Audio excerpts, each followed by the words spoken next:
Bueno, vamos a hablar con un viejo amigo de la casa.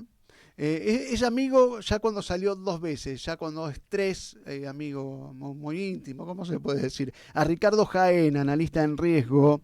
¿Qué tal, Ricardo? Martín López Lastra te saluda.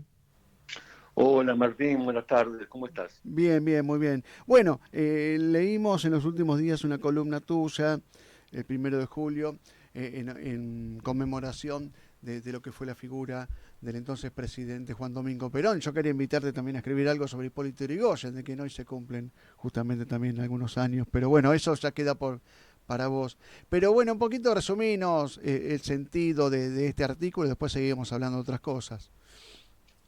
No, el sentido del artículo fue que en cierta forma eh, la muerte de Perón es un hecho político que empieza a marcar definitivamente el fin de un ciclo político en la Argentina al cual eh, es acompañado por el deterioro progresivo, no solamente de su situación económica desde el punto de vista estructural, Mm.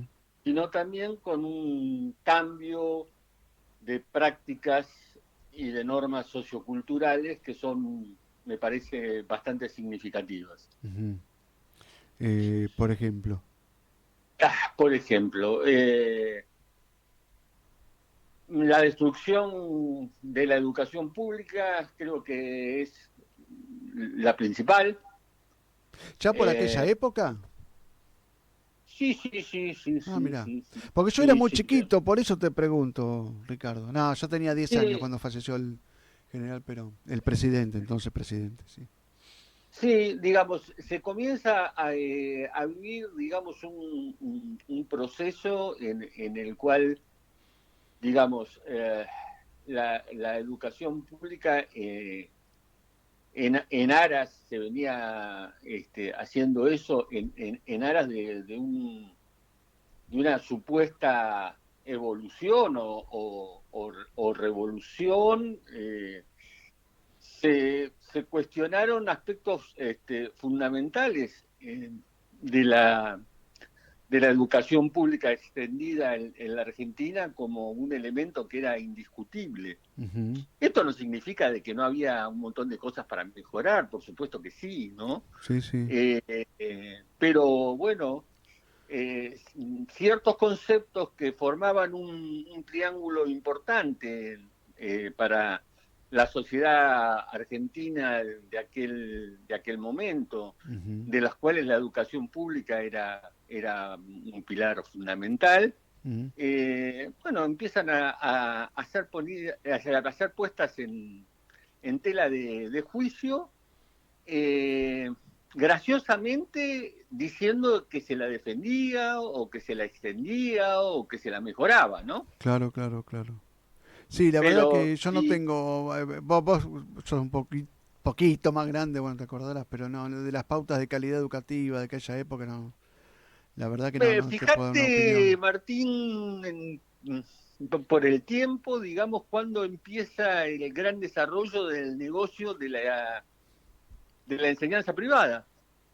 En el 58, Y supongo, con los debates con la sí, época de no, bueno, Frondizi. pero cuando empieza se empieza a extender el negocio de Ah, la claro, enseñanza claro, claro, privada. claro, claro, ¿Sí? claro. Cuando masivamente, digamos, la enseñanza privada empieza eh, a extenderse a sectores que hasta ese momento jamás hubieran pensado en ella como opción. Ujú. No, no, ¿Sí? claro, claro. Y vas a ver que más concretamente sobre los finales de los 70 y los comienzos del 80 tenés el origen de la mayoría de los institutos, universidades, secundarios, primarios, privados. Ujú. Sí, muchos te lo van a Eso no vincular es con el casualidad. contexto de una dictadura militar, qué sé yo, no sé si hay que hacer esa relación o no, pero bueno, Sí, sí, ponele, si querés, el tema de la dictadura militar, pero ¿y después? claro, claro. ¿Sí? Siguió expandiéndose, digamos. Exactamente. Después yo lo vinculo también a que, bueno, por distintas razones se fue degradando lo que puede ser la garantía de calidad educativa, de la educación pública, sin que nos vengan a criticar porque decimos se cae en la educación pública. Uno quiere que la educación pública sea de excelente calidad siempre, pero si no lo es, algo hay que justamente remarcar al respecto. Me parece que Sí, pasa por ahí, ¿no? pero bueno, la decisión, digamos, insisto, hubo en la Argentina hubo dos procesos de transferencia desde prestaciones del Estado hacia el sector privado, Mm, hechas de forma engañosa. La primera, sin lugar a duda, es la salud, sí. ¿sí? Y que es cuando se le permite, digamos, por un lado, a las organizaciones sindicales tener sus obras sociales eh, y, al, y por otro lado al hospital no cobrar. Ujú. Con lo cual se entregó la salud al sector privado, porque obviamente, digamos, allí hubo una transferencia enorme en la cual la salud pública quedaba ya condenada a hacer, digamos, la atención eh, de los sectores que tenían menos recursos. Ujú. Ese proceso se fue dando hasta que fundamentalmente el hospital quedó digamos, para los pobres, para simplificar Claro, claro. digamos, el tema. Ujú. Y el segundo fue el de la educación pública, ¿sí? Ahí empezó Eh, todo. en donde también la educación pública, ¿sí? Queda para los pobres, ¿sí? Claro, claro, claro. Sí, porque antes uno se acordaba que iba el hijo del obrero, del trabajador cuentapropista, y el hijo del profesional también estaba justamente en la misma aula, con el mismo guardapolvo, sí, sí. Eso era Sí, interesante. Lo del guardapolvo sí, venía de la y idea de el igualar, hijo, justamente, de igualar en cuanto a imagen, sí, ¿no? sí, del profesional, del técnico, y del dueño de la fábrica, de Sí, todo. sí, sí, sí, sí. No había sello de mayor calidad que la educación pública. Claro, claro. Se dudaba de los títulos que venían de las pocas entidades Mm. privadas que existían. Claro, claro.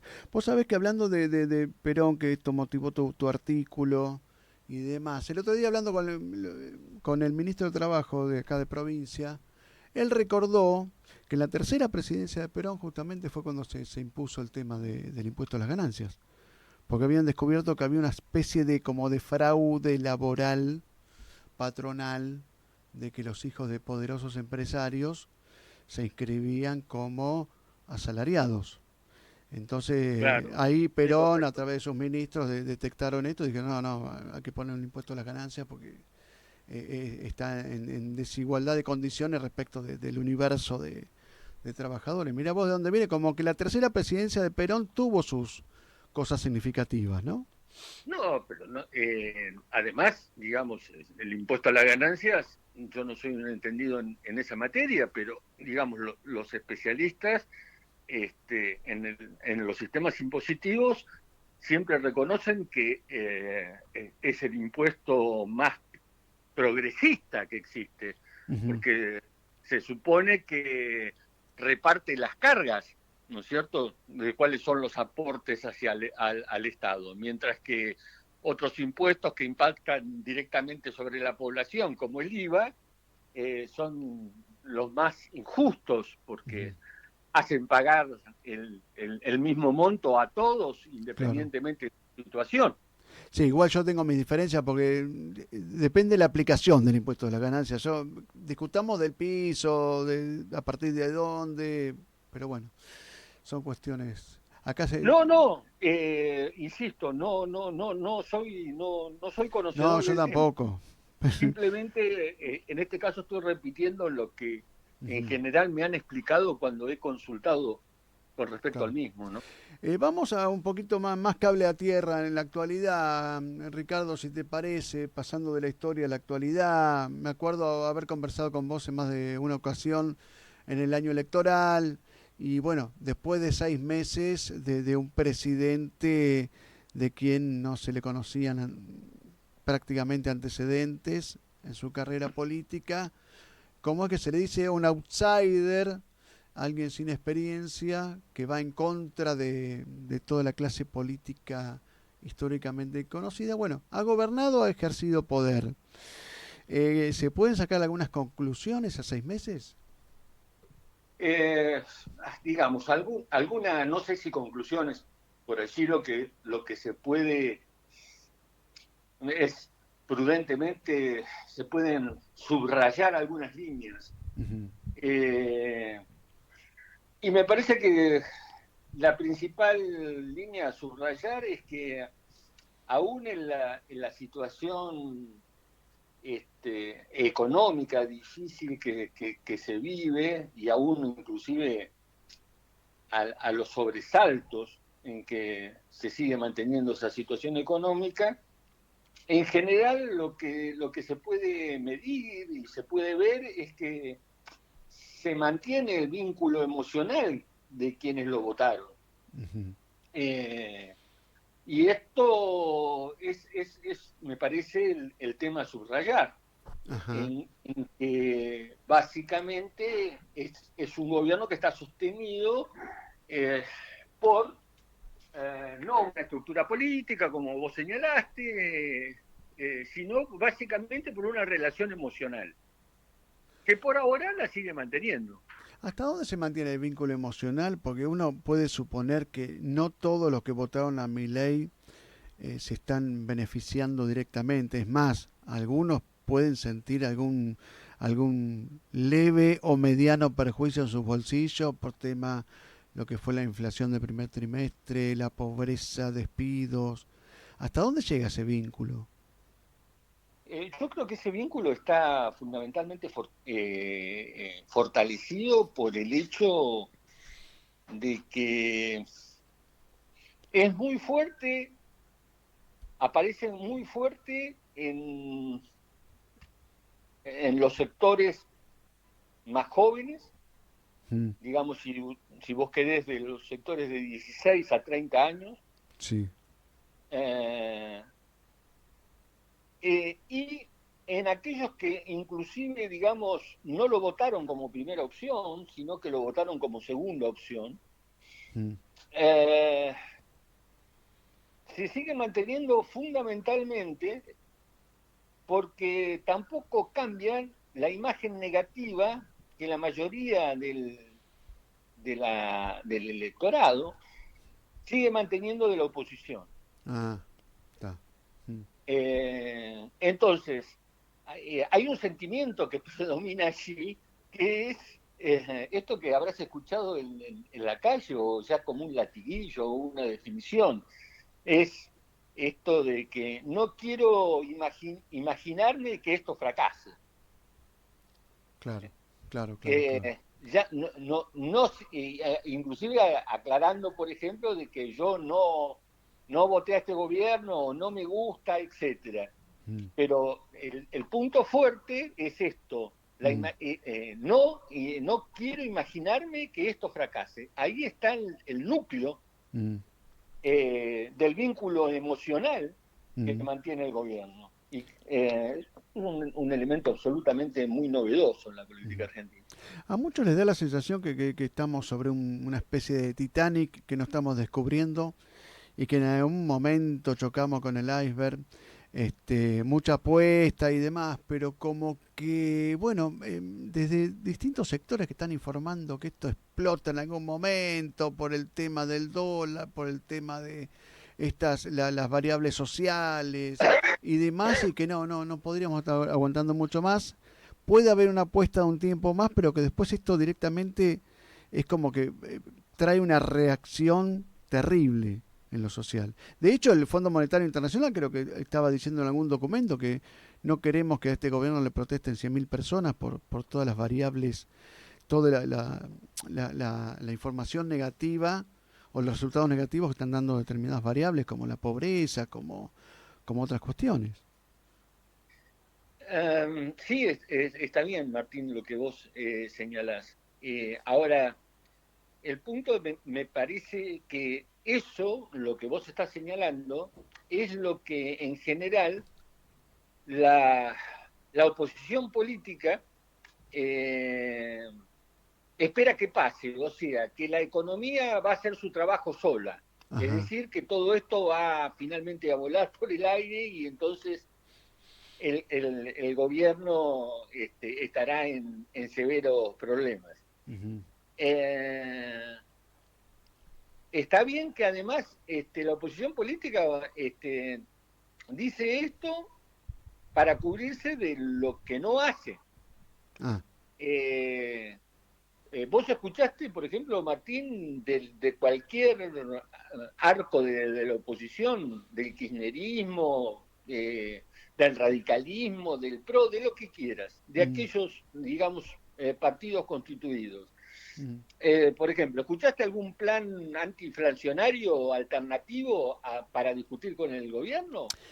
No, por ahí escucho recomendaciones, correcciones. Yo lo haría de esta manera, no, no, a modo de plan no. No, a modo de plan Bueno, no. o sea que evidentemente, digamos, y esto es lo que la gente percibe, por eso este sentimiento de que no quiero imaginarme que esto fracase, Mm. porque atrás de esto no hay nada. Claro, Este, claro, claro, claro, claro. la gente percibe esto, yo no sé si esto es así, No hay pero la nada o hay propuestas extremistas en el buen sentido de la palabra, ¿no? Eh, no, lo que pasa que, digamos, al menos la historia te ha marcado de que cuando llegas a estos puntos, el fracaso te lleva a márgenes indeseables, claro, claro, claro. ¿sí? Sí, sí, sí, sí, sí, está claro. Siempre márgenes indeseables, sean estos de Mm. izquierda o de derecha, Sí, sí, sí, absolutamente indeseables. seguro, seguro. Perfecto. Ricardo, bueno, te tengo que abandonar. ¿Cómo Fue no? realmente gratificante conversar con vos y no, no va a faltar la ocasión en que nos volvamos a encontrar. ¿Eh? Te mando un Al gran contrario, abrazo. ha sido un gusto para mí como siempre, Martín. Un Perfecto. gran abrazo.